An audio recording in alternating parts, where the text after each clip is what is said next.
understand that they're using it for politics. Tommy Robinson is just trying to get his paycheck. But the hate that they're spewing is causing these young, impressionable losers to take violence as their means of trying to get us a message. A message from our brother Amin, who somehow Allah inspired to know that his message might go out after his death.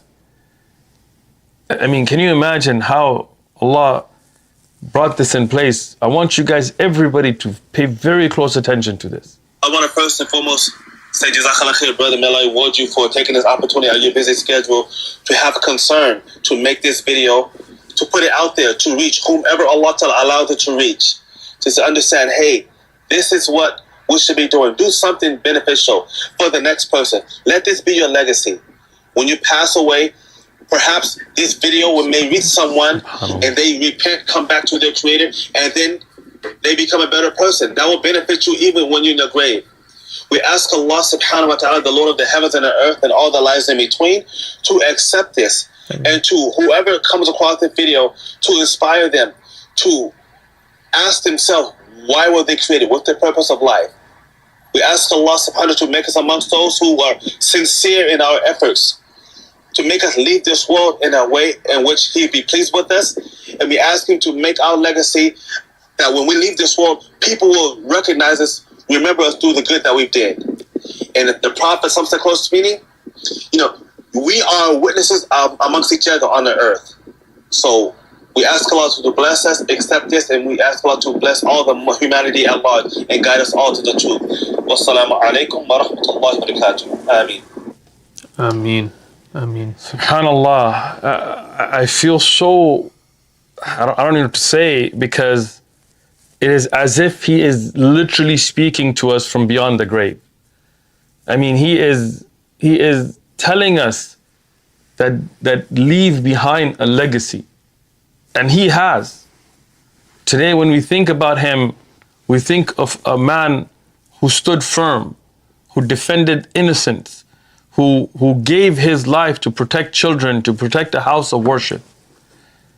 And he left that legacy for us to honor. And if you're watching this and you're not Muslim, again, see what Islam made him.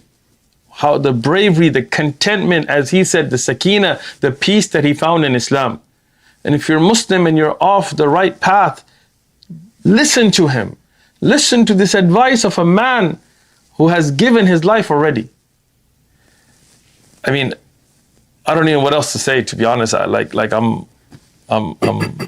have no other words.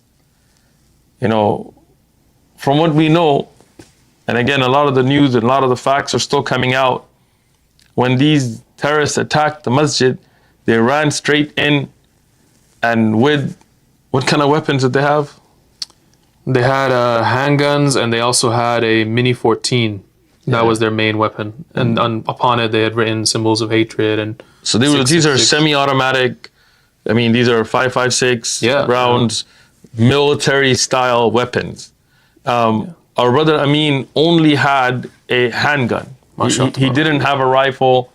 And again, this is something that I advise the Muslims of America to utilize the Second Amendment and defend yourself by any means necessary. Absolutely. Protect yourself.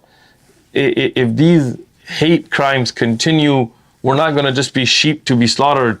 We need to defend ourselves. But he did what he could. Even though he only had a sidearm, he took on a firefight with two men with semi-automatic rifles, meaning people who were fit to the T, with military garb, with military, I mean, even their gloves, even their everything was to a level where it was as if these were military trained individuals. And with bigger weapons, these cowards ran and shot. And you can see from the videos that they live streamed that they're hiding and shooting at him.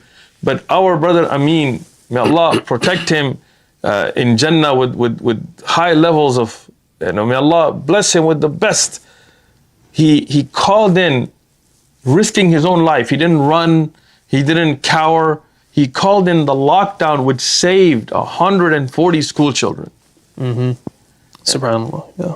Imagine if he hadn't called in that lockdown, if he had panicked, if he hadn't kept his cool, and even having done that, which protected those children in the classrooms, he engaged them in a firefight. Even though he was outgunned, he only had a handgun, and he was only one against two who had semi-automatic rifles, but he risked his life, and he gave his life. And these cowards went throughout the mosque, but because of our brother Amin giving his life and calling in that lockdown, they weren't able to get to those children. The stories that we're hearing and the news reports that we're seeing is these terrorists went to those doors where children were cowering, children were scared, children were in fear, elementary kids. I have children, I can't even imagine what those parents went through.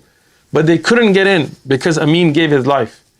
And alhamdulillah, they weren't able to do the damage that they had planned on doing, that they had written in their manifesto. But can you imagine, these cowards wanted to attack children, elementary school children, the hate. And how can anybody justify that?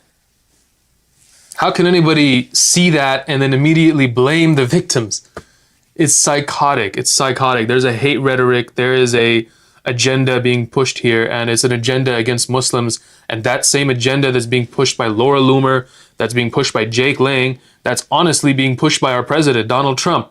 That same agenda is what got our brother Amin, our brother Abul Aiz, and our brother Nadir killed, and what would have gotten over 100 or 150 children killed as well. But thanks to the heroic actions of one Muslim, one man with a gun, that was not able to happen, alhamdulillah. And the cowards, those shooters, they went out like the absolute losers that they are, popping themselves in their own car.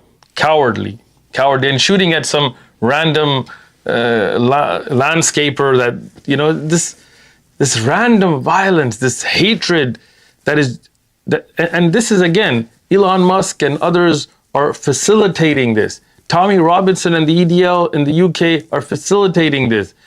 I mean, they don't understand. They're using it for politics. Tommy Robinson is just trying to get his paycheck.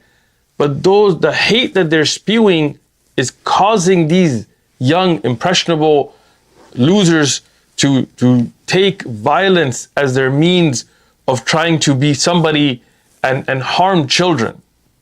But alhamdulillah that we have the likes of our brother Amin and the other two shuhada that we're going to be speaking about more in detail later, inshallah. I just want to say in closing, I want to remember my dear friend, my close brother Amin, for what I knew him to be: a brave, loving, caring, protective Muslim. A person who didn't flinch. He didn't think twice to give his own life to protect the innocent children that were in that school. And as the news comes out, the facts of his bravery and how, even outgunned with bigger weapons, with multiple shooters, he stood his ground. He engaged, even though he only had a sidearm, and he protected the lives. And the other heroes as well, Abul Izz, who's Mansoor, the others as well as our brother Nadir. And these brothers gave their lives protecting all the people that were in that mosque, all those 140, 150 children that were in that school. And this could have been a much bigger tragedy if it wasn't for that armed one man and those other